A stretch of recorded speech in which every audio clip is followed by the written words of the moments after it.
It is another big week for tariffs, and guess what? Donald Trump is being called a taco again by Wall Street. Not an actual taco, but taco, which means Trump always chickens out. It was a name that was first coined back in April when Donald Trump first announced tariffs and then kind of changed his mind, changed the deadlines, etc. He'd promised that they were going to do 90 deals in 90 days, but the deadline for that has passed, and now Donald Trump has changed the deadline. He's moved it forward and he's sent out a lot of letters. Now we've made a deal with United Kingdom, we've made a deal with China, we've made a deal, we're close to making a deal with India. Others we met with and we don't think we're going to be able to make a deal, so we just send them a letter. If you want to play ball, you have to, this is what you have to pay. So does Donald Trump have a well thought out economic plan, or is this chaos, confusion and failure? Welcome to Americast. Americast from BBC News. Hello, it is Anthony in the American headquarters of Americast. And it is me, Marianna, aka Misinformation, in the worldwide headquarters of Americast in London. And we have a special guest in the worldwide headquarters today, who is the BBC's economics editor, Faisal Islam, and also the one of the self-confessed tariff obsessives. Oh, yeah. So just who we want to have in the studio today. What should Americasters know about you, Faisal? And if they've not listened to you or heard you before, which I'm sure they probably have. Well, I love a chart. I love numbers. I actually never thought that my economics degree would be as useful as it has become under this president. In fact, I think I managed to sort of really major on international trade theory all those years ago in my economics degree. And as I said, never would I have imagined in my lifetime putting it into. We assumed we put it into practice with developing countries. I'll just put it like that. It was always the assumption that the West, and in particular America, would be the vanguard of free trade. That changes. Yeah, I remember taking economics classes in college as well. I probably took a half dozen of them. And the one thing that was drilled into my head at the time was that free trade is good. Tariffs are a drag on the economy. Anyone who's talking about tariffs is talking about harming not only their economy, but the whole world. So it is kind of jarring here to be looking at this in new light because Donald Trump is doing nothing but pushing tariffs in his second term. I feel like tariffs just come back again and again. It's a bit like how much we talk about Elon Musk.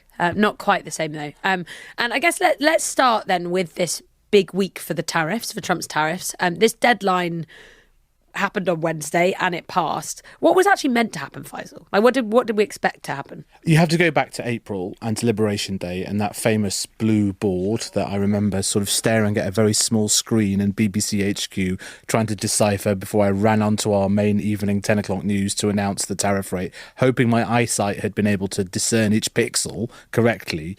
And we can discuss the rationale and the reasons, because I think the White House would see it differently from from many in the rest of the world as to why they weren't enacted more quickly. But the bottom line is, partly, I would say, at the behest of the US Treasury Secretary Scott Bessent, this was delayed, partly because of market ructions. This was delayed by 90 days, separate track for China. We'll park that for a minute. And that 90-day pause was due to unpause on Wednesday, just gone, on the 9th of July.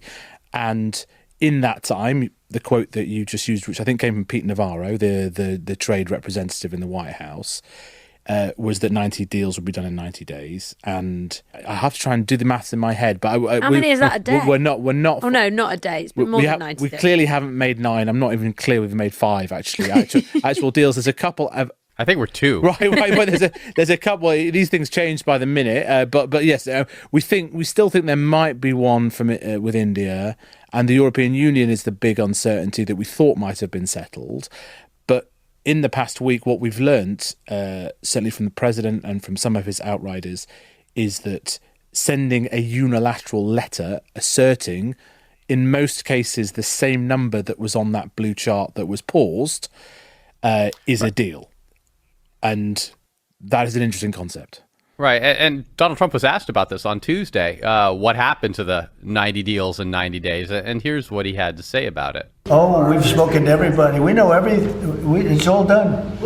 I told you, we'll make some deals, but for the most part, we're going to send a letter. We're going to say, welcome to the United States. If you'd like to participate in the greatest, most successful country ever. I mean, we're doing better than ever.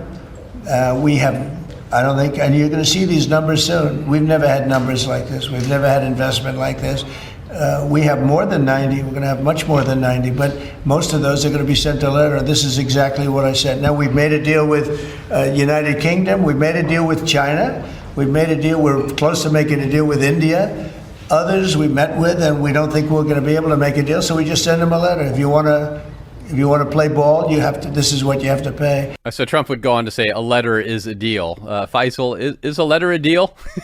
No, it's not. I mean, a deal normally requires the agreement of two parties, Yeah, at least two parties, to be fair.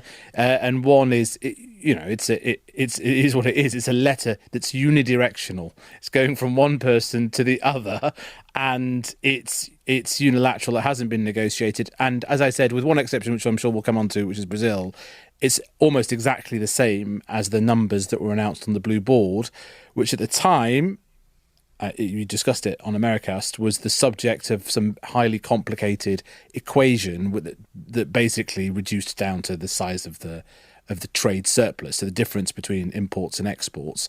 So it's essentially, in my view, a sort of reincarnation in another form of that blue board. But here's the interesting thing: it hasn't caused the market ructions that we had 3 months ago. And that's probably, in fact, it is because alongside this series of letters asserting these highish rates of tariff was not the immediate enactment of them, but a delay till August the 1st, which is not a huge delay. You can understand that, it's not necessarily, we can have an argument about whether this is a giant rowback, the taco thing that you talked about, but it was enough, I think, to instill the idea that actually, when it comes to August the 1st, it'll probably be delayed again. Do they really want, when push comes to shove, do they press the big red button on these things when they're really going to be enacted? Yeah, and it feels like this is almost a bit of a, now that we're talking about these letters, it's like that thing of, like, we have decided something and you kind of have to agree with us. And if you don't want to play in the way that we want you to, like, you don't want to play by our terms, then actually, sorry, that phrase when he says, we're saying to them, if you want to participate in the greatest country ever, then you kind of should. But you wonder, how people are, whether this will end up being a triumph, and he'll say, oh, look, I played hardball and in the end, we got these deals and this is what we wanted. And it was all part of the plan. Or whether actually this is just kind of turning people off, as I suggested, who are like, I don't really want to make this deal. If I'm going to end up in the place where I started, there's sort of no point in engaging in a back and forth like that. Well, my takeaway, if you try and strip out the words and you try and strip out the theatre and you look at the facts, there's one big strategic point here, which is, like, understandably, this is Americast. We're focused on the White House centric view of the world, which is sending the letters. I've always said right from the beginning is it really does matter what the rest of the world thinks, not just individually, which I think is the basis upon which the White House would like to deal with all these countries one-on-one, in which case America's the most powerful in the world and much more powerful than every single other individual country, but how they act sort of together as well. And even if there's an argument in the States about whether the tariffs will damage the US consumer and US businesses, it does matter that the rest of the world believes in conventional economics that studied at university, that it definitely will. Because it means that they're thinking, we're just going to sit this out for another month. We think it will hit the American consumer. We think it will hit American businesses. We think the US retailers will march up to the White House and say, we can't restrain prices going up. We can't prevent potential empty shelves, as did occur back in April in regards to China. And that there's a dynamic here where you allow America to negotiate with itself and its own markets. And I think the real tell for me was Japan and South Korea, because you would expect, with the relationship particularly Japan has with the States, and I've dealt diplomatically with the Japanese for a long time, incredibly diplomatic, incredibly polite, and they are furious, absolutely furious that their number one ally in the world is sort of treating them in a way that they cannot fathom, right? And I want to be very careful about this, because I don't think they will actually do it, but it is noted that Japan now holds the most amount of American debt, stockpile of US treasuries in the world. And the precise quote eludes me, but he just let the idea, the Japanese finance minister, go that this might potentially be a form of leverage back at the States. Now, this is not the sort of thing you'd expect from the Japanese. So the mere fact that they don't shut it down immediately for me was a directional sign. That's Japan. Imagine that in other countries. And so I guess, yes, Donald Trump is playing hardball. My point would be what has been revealed is much of the rest of the world is playing hardball back. Right, and it's almost like they view the United States as in a hostage situation where they're holding the gun to their own head, and so okay, if you want to shoot the hostage, you're shooting yourself in the head.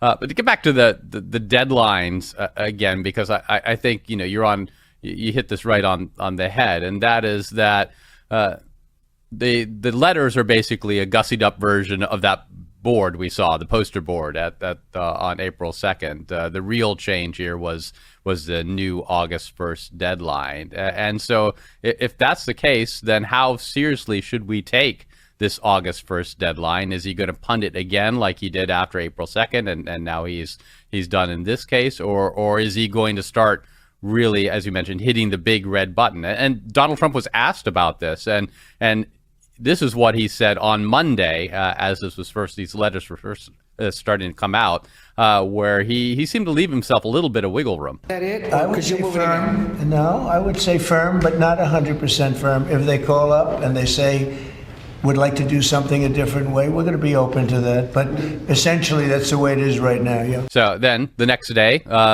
after saying firm but not 100% firm, he seemed a little bit more firm on Tuesday and took a somewhat harder line. Here he is on Tuesday.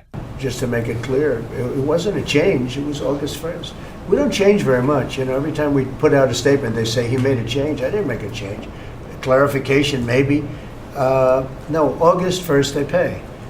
And everybody pays. Everybody has to pay. And the incentive is that they have the right to deal in the United States. If they don't want to, they don't have to pay, and they don't have to deal here. So it went from not 100% firm to, no, it's been August 1st this entire time, everyone else is wrong. I mean, it's kind of a mixed message, a bit chaotic. Marianna, what do you make of that? What should we believe? I mean, we've been chatting about this a bit, haven't we, Anthony? We spoke about it on the last episode, but this kind of U-turn thing, like, is Donald Trump doing U-turning a bit more than he perhaps used to? And it used to be quite hard to pin U-turns on him, not least because he then says, of course I'm not doing any U-turns. This feels a bit more like a road extension rather than a U-turn. Like he's just going to keep building more road until it takes him to the place he wants. I don't know what you think, Faisal, in terms of the level of genuine strategy versus reactive response / chaos. It's worth stepping back quickly.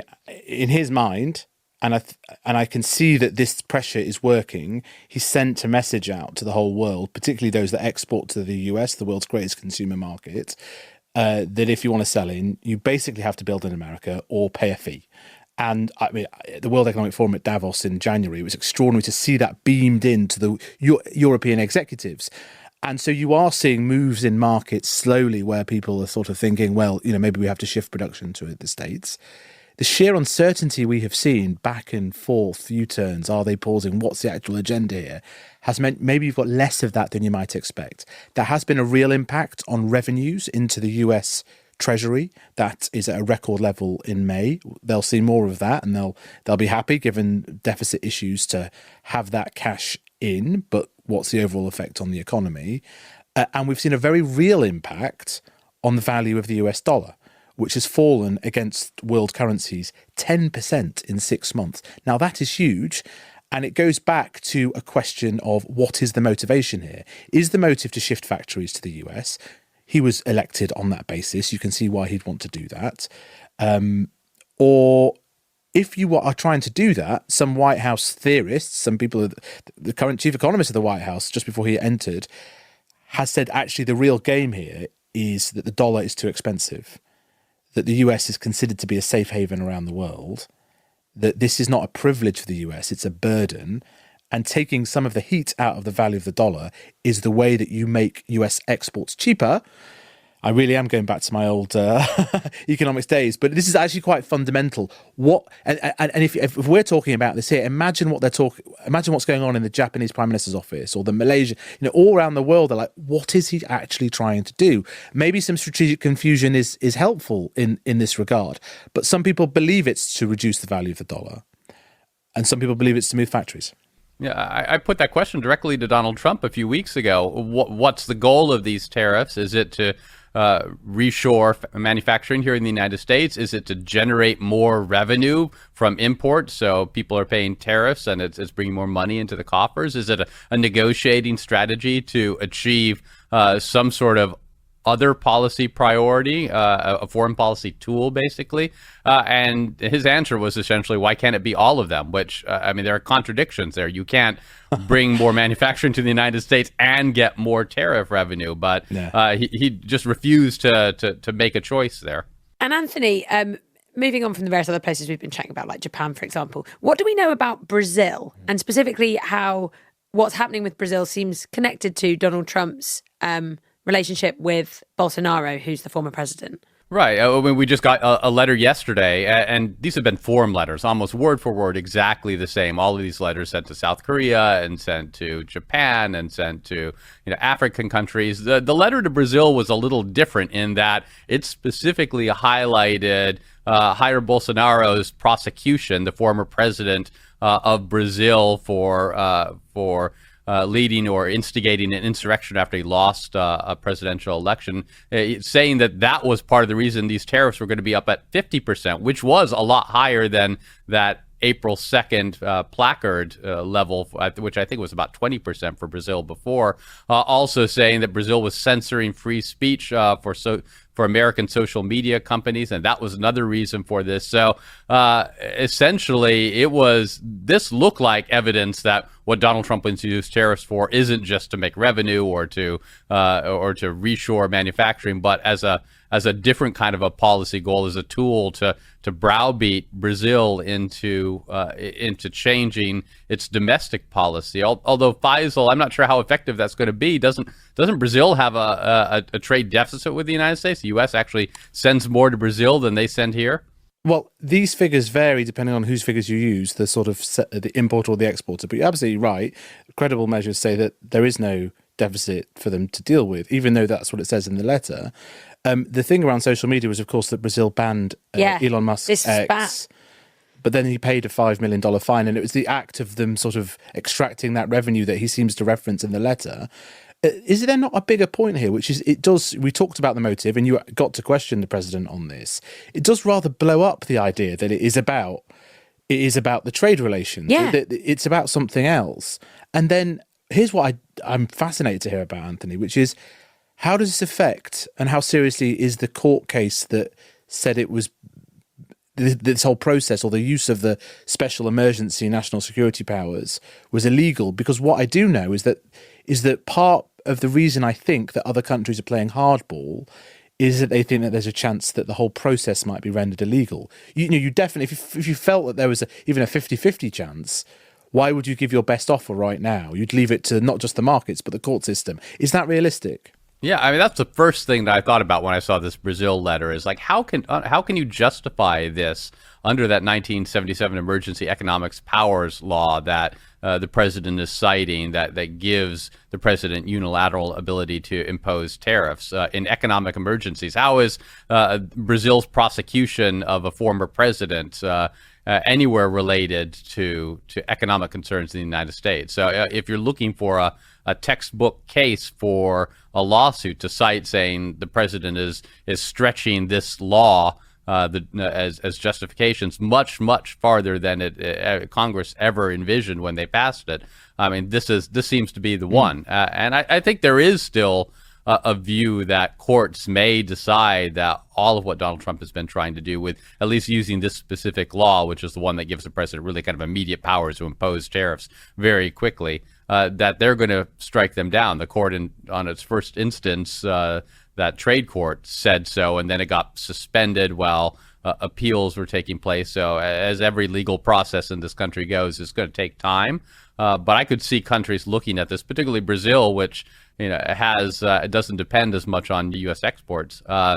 They might decide to take a wait and see approach and say, all right, well, let's see if Trump could actually prove this in court. Just to bring it back as well to this kind of this political argument that seems to at least be playing a part in what's going on between Brazil and the States. Like when X so this was back in August of last year that X was banned in Brazil for a bit of time because of a failure to name. But basically it was the Supreme Court saying you guys haven't named a new legal representative in the country, and it was this whole debate around the issue of disinformation and stuff that wasn't true on the platform. And that's actually really relevant to within the context of Bolsonaro and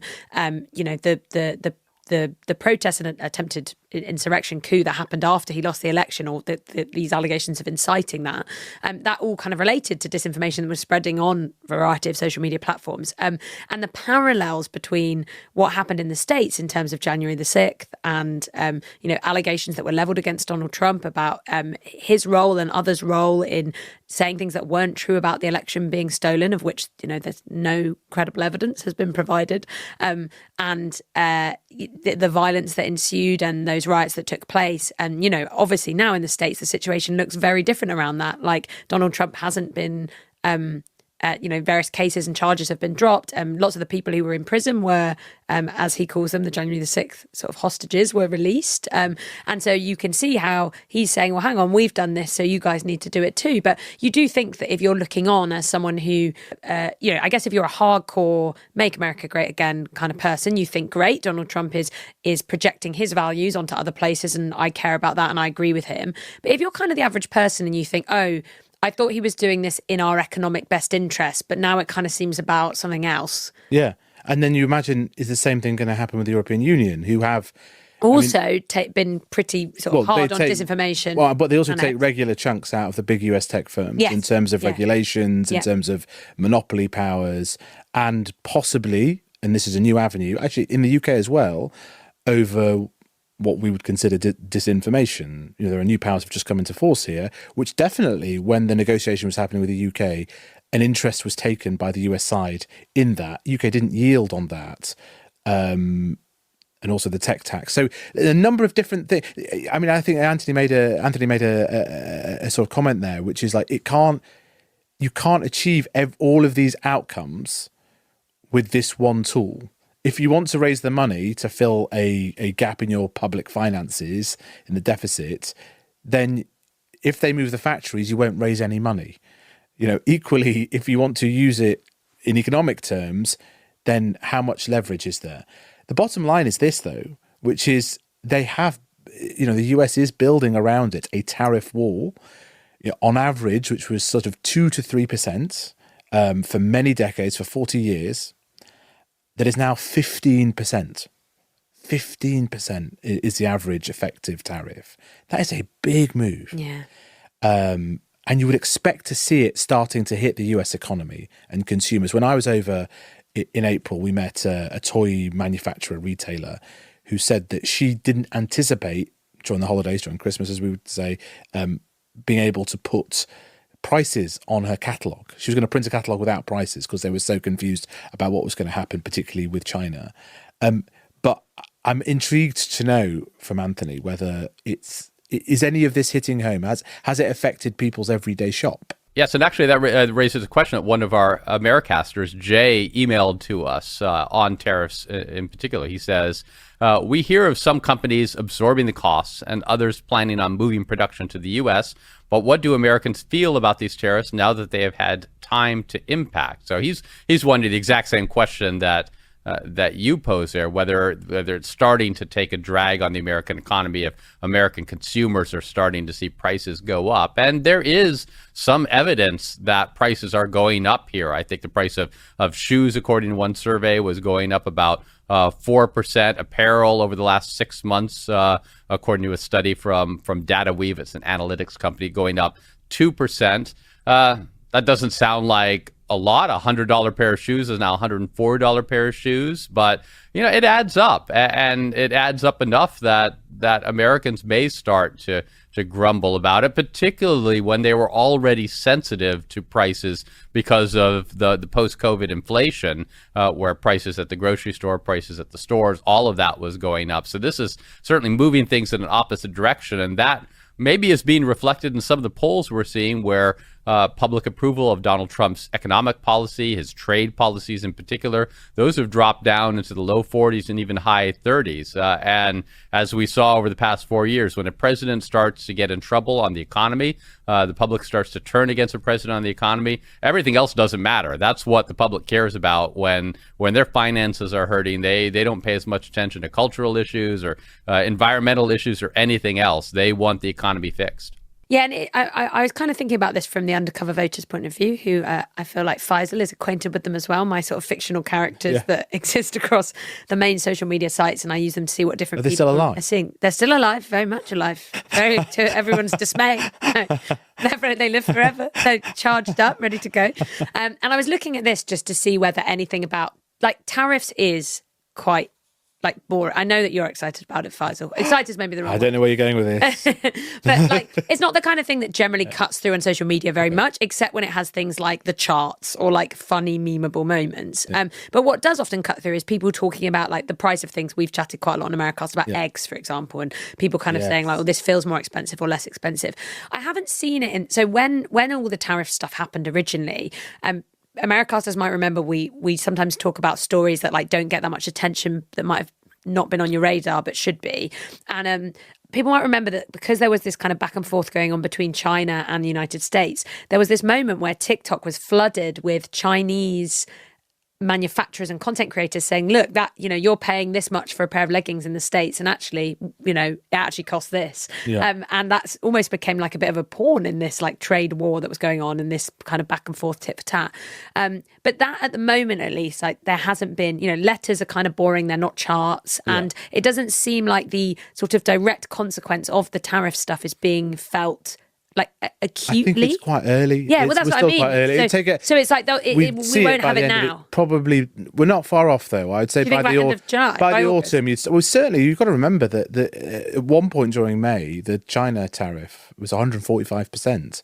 You know, and obviously it's come back down again now. But you know, and we've parked China in this conversation, but that comes back up. That their pause was slightly staggered, and that comes at the beginning of August, the pause or unpause. That is serious. If that is to shoot back up again, the tariff there, although they've been trying to do deals the whole time, then you've got serious questions about the sort of trans-Pacific trade, the sort of flotillas of ships containing Christmas presents, essentially, right? That you know, so like, and I think one really important dynamic here is I think markets are assuming this all just rolls over, that the harm done to the economy, the world economy and the US economy, that we're going to have a series of these deadlines and then it's going to calm down. That is what's baked in. Any diversion away from that, so that, you know, a letter goes to the European Union, which could happen at any time, for example, the China tariffs revert back up again, and you're going to see a shocked market. Right, 100% tariff. That's not 4% on shoes. That would almost shut down trade between the United States and China, which we were beginning to see the impact of that. We had talked before about all of these empty dockyards because container ships were coming over here with nothing on them because the Chinese companies were not going to export at those rates. So maybe stores have started to stock up now for Christmas, so maybe we won't feel the bite quite as much at Christmas, even if they do go up. But as you mentioned, Faisal, it's out there, it's coming.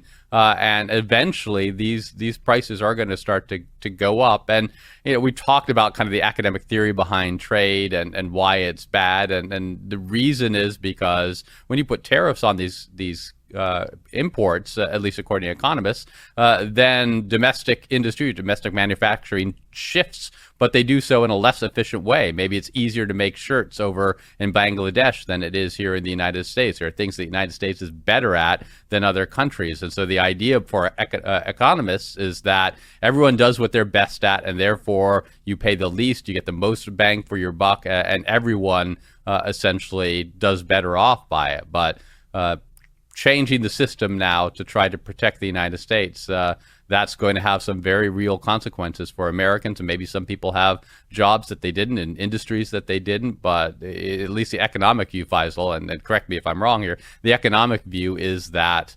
everyone will end up worse off. It is that. And then here's the other thing, which is it's not like the rest of the world is standing on ceremony waiting for the White House to change their view. And they're accepting the idea that you have a different approach now from the White House. It is a surprise.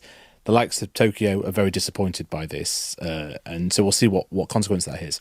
But they are now starting to say, well, if we can't rely on the traditional role in the world trade system that Washington played, we'll just start to have to do it ourselves. We'll have to trade more amongst ourselves. The UK has signed a deal with India. The European Union is going around sort of chatting to everybody again. That China, yes, its exports so far this year are down 10% to America, but they're up 6% in the world. They're up 20% to Africa. They're up 7% to the UK. So, maybe that's of no consequence at all to the White House. Why should they care about that? But I don't know, strategically, what's Beijing thinking about this? They're thinking, oh no, our traditional trade route to the US, to Walmart, is now gummed up, and this is complicated. Do they see an opportunity, though, through trade and through presenting themselves as a more reliable trade partner, more of a strategic opportunity to get a hearing in other places like Europe, maybe like Canada, let alone Africa or South America? So there's a bigger canvas here, which wouldn't surprise me at all to see at a time when Beijing is coming up with some fairly impressive technology exports like electric vehicles. They're seeking to take advantage of this moment. So we came into this asking the question of whether this was a part of a Trump strategy or this was chaos. And maybe having had this conversation, it doesn't really matter. Things are changing. The consequences are going to be the consequences, whether there was a plan or not. And we're now just going to have to see, how all of this kind of settles out. But a fascinating conversation. And Faisal, thanks so much for joining us. Your virgin foray into Americast. See you on August the 1st. Absolutely. And I think that's the end of this episode. But as ever, we love to hear all of your questions. They can be about tariffs or they can be about anything else that you're interested in. Do get in touch with us. You can WhatsApp us +44 330 123 9480. You can email americast@bbc.co.uk. You can send us a message on social media with the hashtag Americast. You can hop on Discord. Do you ever use Discord, Faisal? I don't. Well, you can find the link in the description to this podcast. Yes.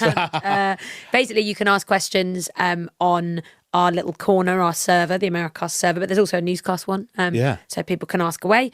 And as ever, you hear Americast first and in full as a podcast on BBC Sounds. That is it for today. Thank you so much for watching. And if you'd like to listen to more episodes, then search for Americast wherever you get your podcasts. Bye.